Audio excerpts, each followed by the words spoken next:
Egia zen, Atano hirugarrena ageri zen filmean. Herriko frontoian pilota partida jokatzen txapela burutik kendu gabe. Lekeitioko bidetik zetorren txirrindulari lasterketaren irudiak ikusi genituen. Gero, Barrueta Beña ziklista handiaren balentriak. Ondotik, gero seme-alaba berak, nola jaikitzen ziren goizean ohetik, nola bazkaltzen zuten zumezko aulkietan eta ilea mantelinaz estalirik, Josemari semea praka luzeak jantzi zituen lehen eguna. Urtek aurrera egin ahala, beren itxura aldatuz doa, zuri beltzezko irudietatik kolore dunetara. Carmen bera gertzen da umea zelarik. Carmen neska koskortuta Doña Casilda parkean. Carmen emakumetuta udako txaletean. Kolorezko irudi horiek dira azkenak. Azken irudia familiaren erretratu bat dira, neskameekin lorategian.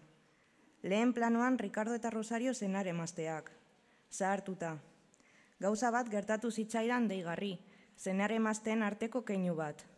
Halako batean, senar emazteek elkarri begiratzen diote, gertu-gertu daude bata bestean gandik.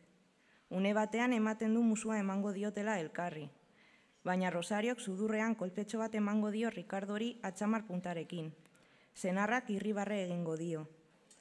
Nire bizitza jasoera bik aldatu zuten. Lehenengo kolpea gerra izan zen. Bigarrena aitaren heriotza. Carmeni begira geratu nintzaion. Emakume urtetsua zen, baina bere begi handiak gazte batenak ziren. Gure aitak beti nahi izan zion bizita egin Carmeni. Gure amari esaten zion behin edo behin joan behar zirela beraren gana eta txikitako kontuak kontatu. Ez zuen sekula ere egin. Orain ni neunengoen emakumearen aurrean eserita.